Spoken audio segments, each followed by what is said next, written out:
Welcome to the Dealing with Goliath podcast. The mission of Dealing with Goliath is to sharpen the psychological edge, negotiation, ethical influencing, and high impact conversations for business leaders who want to be more effective under pressure, uncover hidden value, and build greater connection, all while increasing profitability. This is the short form espresso shot of insight podcast format to boost business performance using our 5 questions in 15 to 20 minutes format.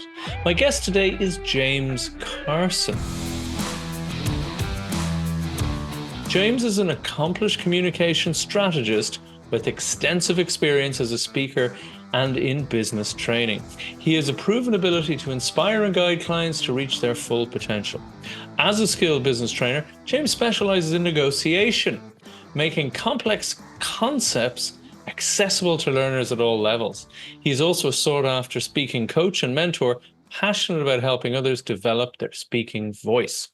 Founder of Common Sense Teaching, James focuses on high-level business communication, helping individuals and businesses enhance their presentation skills to boost sales and profits.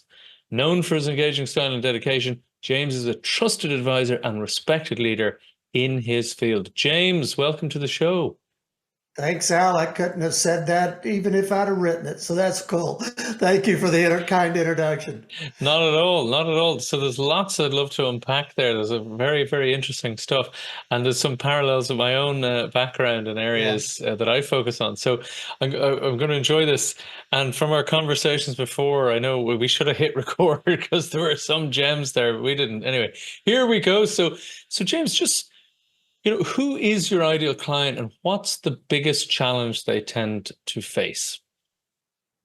Well, my ideal client is going to be someone who they may be an aspiring business leader, maybe someone who's just been promoted up the ladder.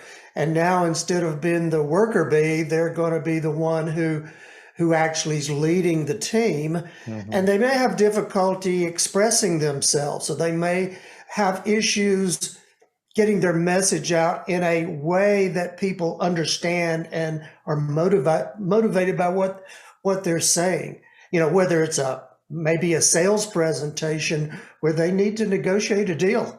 Maybe it's something where they're a buyer and they have to talk with their suppliers or their vendors or someone on a daily basis where they need to understand what they're saying, what the company needs, and what they may be able to get from them. So generally speaking, it's individuals who just haven't had built the confidence yet in themselves and their communication skills.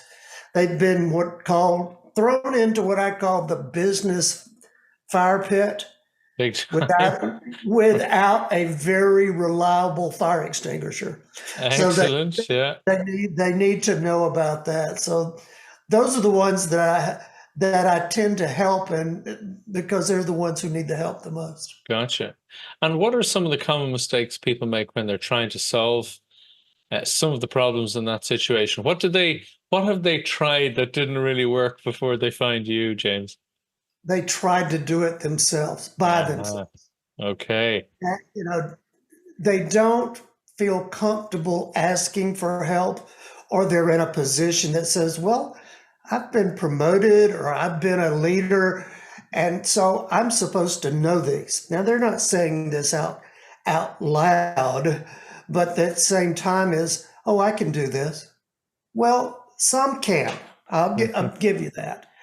But the majority of folks, really, they're not sure. Even if they can, they don't get that, shall we call it a pat on the back or that confidence builder that someone might get from working with me or anyone else that does this to be a feedback resource for them, to learn the best way to do it and actually feel confident when they need to speak. Very good. Very good. So just to say, I mean, that's a very interesting situation where, they've tried it. I mean, are they just winging it essentially and doing their best, or are they, watching YouTube videos, or are they reading books, or what do you find they're usually at? Well, most of the time is they're winging it. Right, Been there, done that. So I have, back in the day, right. I winged it thinking I knew what I was doing. Sometimes I did, sometimes I didn't. But, the old heart palpitations and the I'm not sure I'm supposed to be doing this type thing Right. comes out. And if you're able to work with someone, Hmm. then that helps because it takes away that apprehension and that anxiety, and you own, okay, I'm supposed to feel this way. It's Hmm. not wrong to feel this way. And so they build the confidence and someone's helping them build that confidence. And that's the fun part for me as a teacher and a consultant, is that you hear them, you work with them, and all of a sudden you see when that light bulb goes on, I can do this. I can Absolutely. feel confident from doing it. So from the time they start, could be at the beginning of a session, could be 2 weeks or 3 weeks or a month down the road, but they hear it and they know they can do it from there.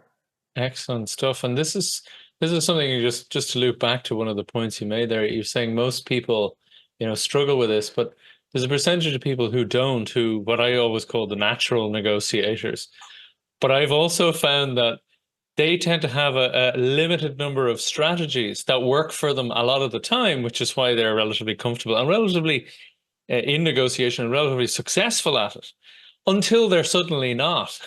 And they don't know why it fails suddenly. They don't have a plan B because, as you said, they're not as they're quite aggressive or highly assertive in your face sort of style, and that works a lot of the time, as I said, until it suddenly crashes and burns and the other side are, don't talk to me, how dare you be so rude, or whatever. They have a very unsuccessful reaction. And it just sounds like your approach actually gives them, people in those situations as well, it gives them a whole other set of resources they can draw on to uh, to solve that problem. And yes, you're exactly right. And I agree 100%. Those that generally think they're natural or they can do it, I would say 90% of them probably are just what you described. That person who can get it started and then they're up there being aggressive, I love the word in your face type Hmm. negotiation. And I call that old school Yeah. because back in the days, and I always use the example of someone buying a car. Yeah. That was like, okay, they didn't have the resources we do now to know what dealers do and how the manufacturers do and what you can buy a car for, etc. They were like, I want this car and I'm not going to pay what you're asking for it. No way in the world am I going to do that. And then here we go.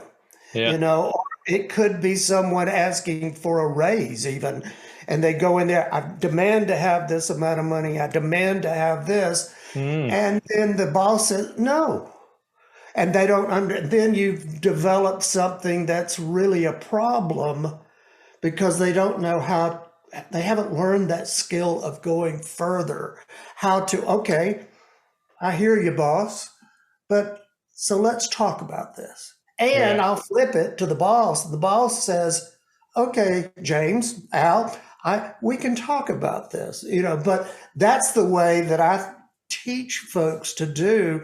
And the fact is, okay, let's have a conversation about this Exactly. As I always instead say, of don't get mad, yelling. get curious, Exactly. Oh, that's Yeah. great. Yeah, exactly. Yeah.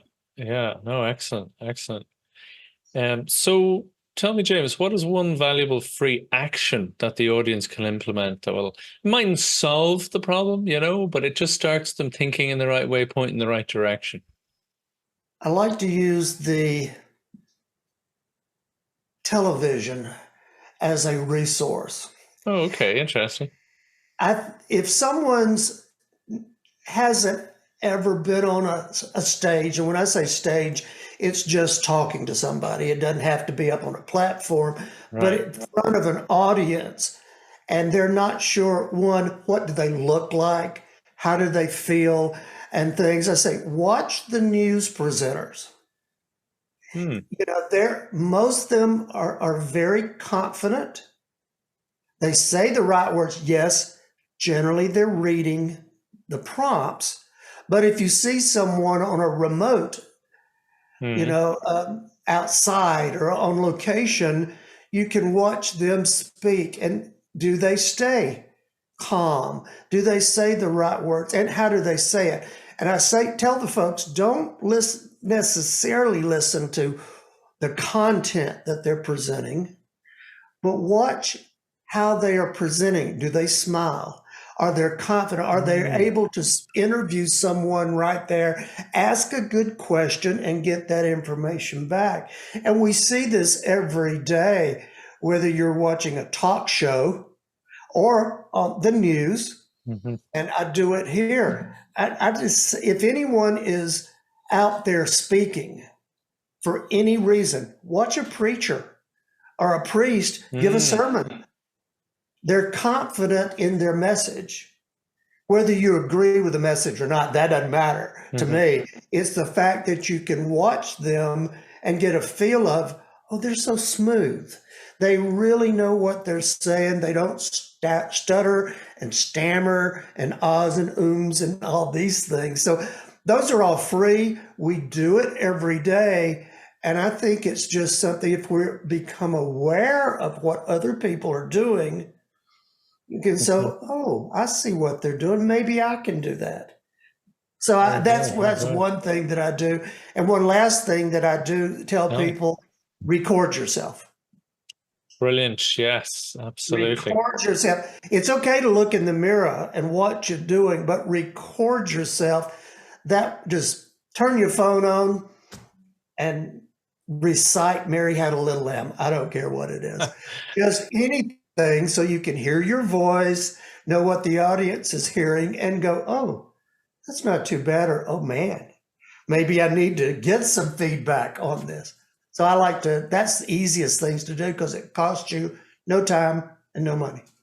That's excellent. Excellent suggestion. And I like the modeling, as you said, where you're looking at people who are doing this professionally for a living. They manage to seem fairly natural, even though they're professional. But as you said, it was a very good point about the journalists on location, where they're having to nearly make it up on the spot.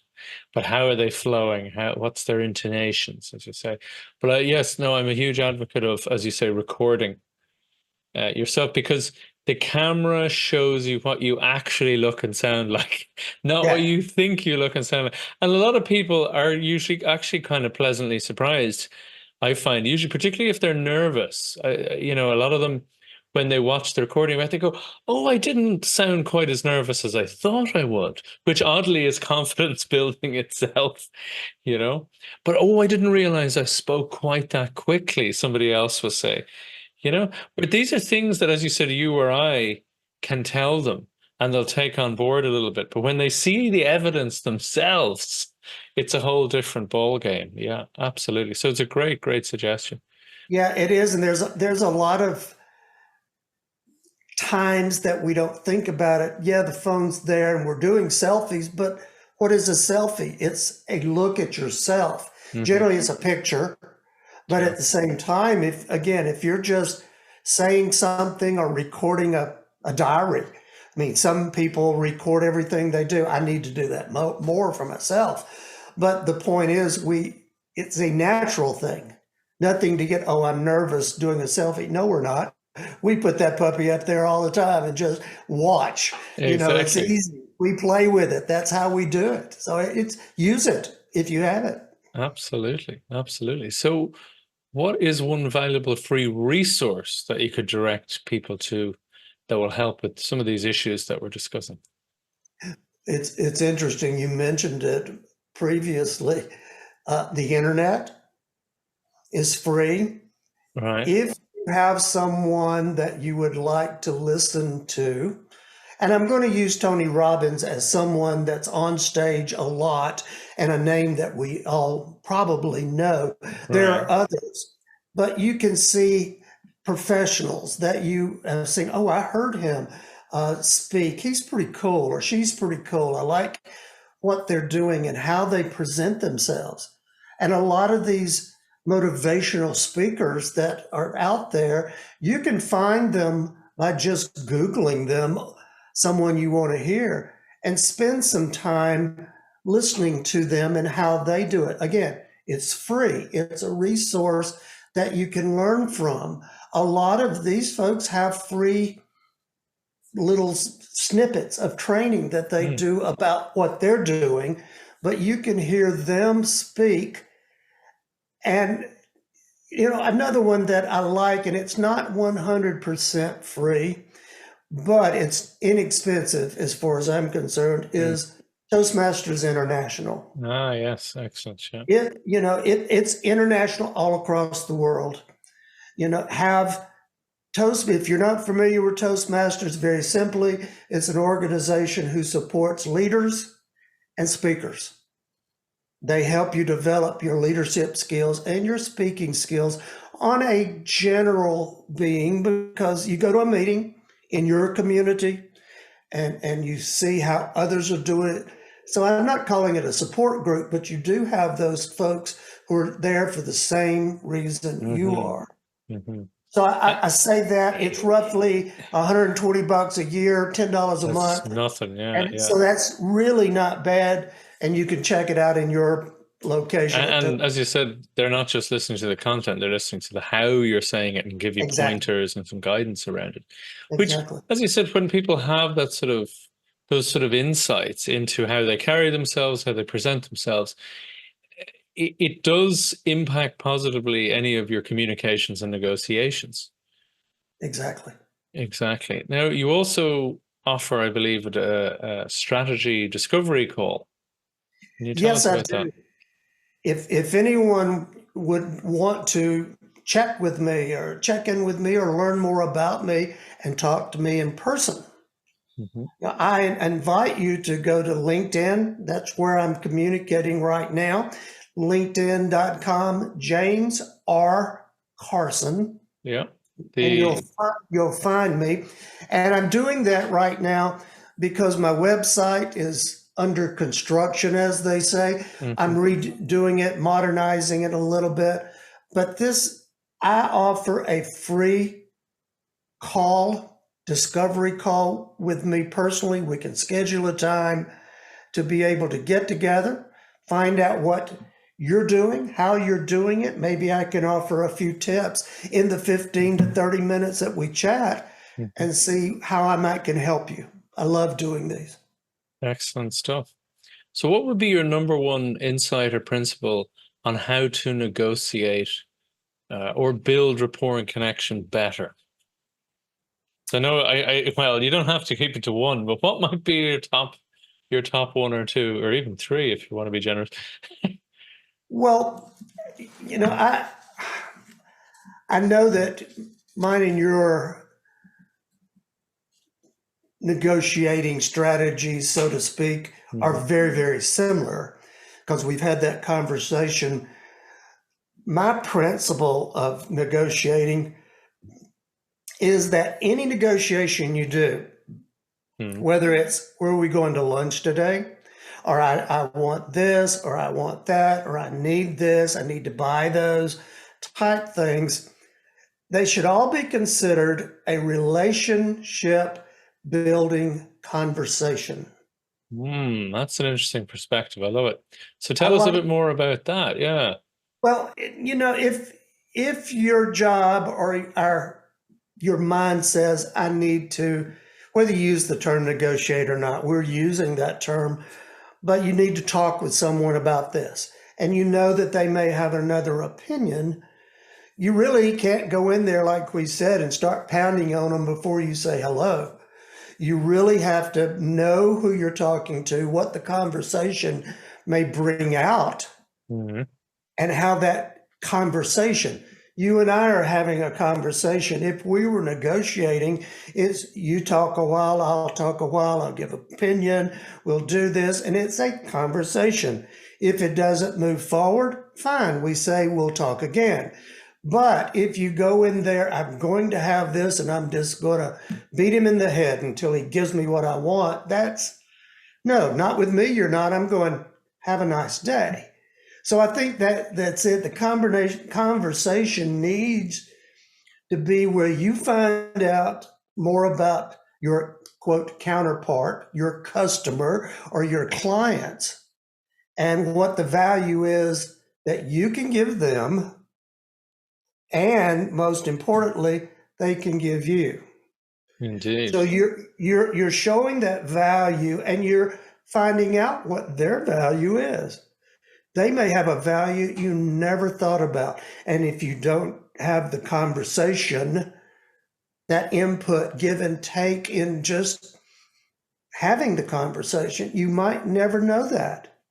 And all of a sudden you find something that's out there that might show up in behind something when they've said no. All of a sudden they went, what if? Yeah. Can we do this? So I approach it like just having a conversation. Let's talk about it. I love it. I love it. I know there's a great negotiator who says, yeah, I don't really negotiate.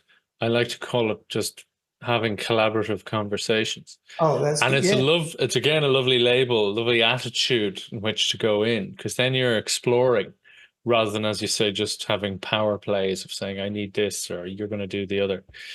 Absolutely. Absolutely. And I think lastly is that we hear the term a lot, and I don't know, it could be overused, but the mindset, Yeah. I believe it's not overused because I don't believe that we always have the proper mindset. And if you don't have a proper mindset when you're negotiating or even in business, anything, sales or whatever we're doing, and you go in there, the old, like we said, let's beat them to death instead of said, okay, I want to know more about this person and what they do. How can they help me and how can I help them? If that's your mindset, at least the foundation, I think you're in a better position to be able to stretch when you get amongst Massively. it and you get in there.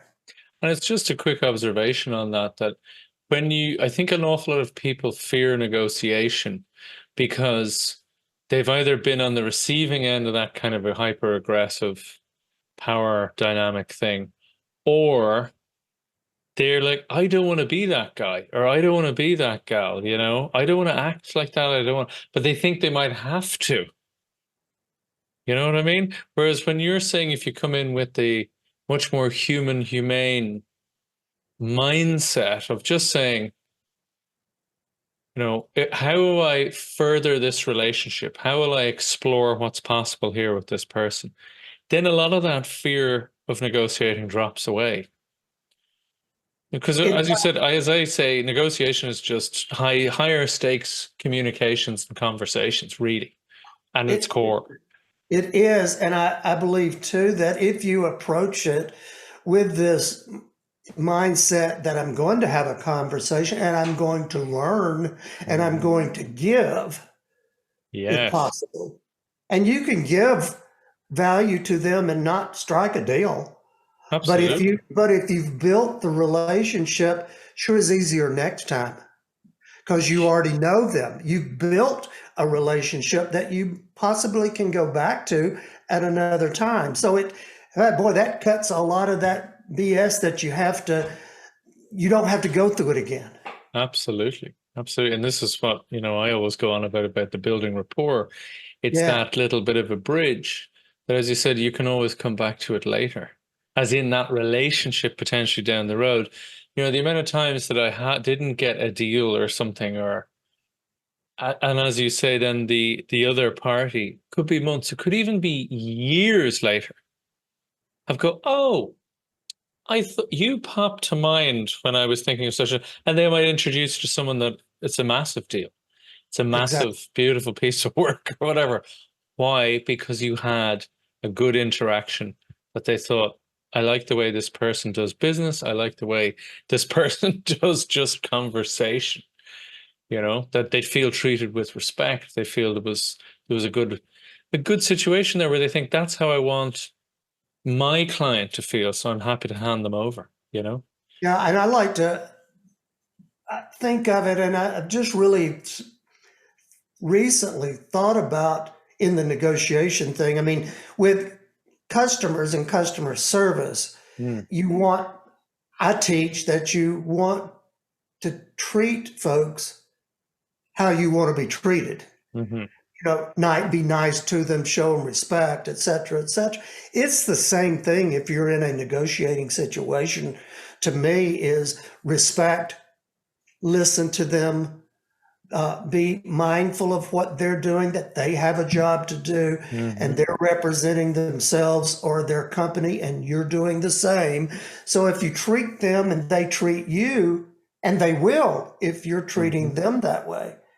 You could get in a conversation about, oh, they're being mean, or they walked into my establishment and demanding this. Well, Mm-hmm. if there are techniques you can use that will calm them down, and if you do it the right way, you might sell them something, when it's all over, because you showed them respect and Absolutely. value, because that's what I would want.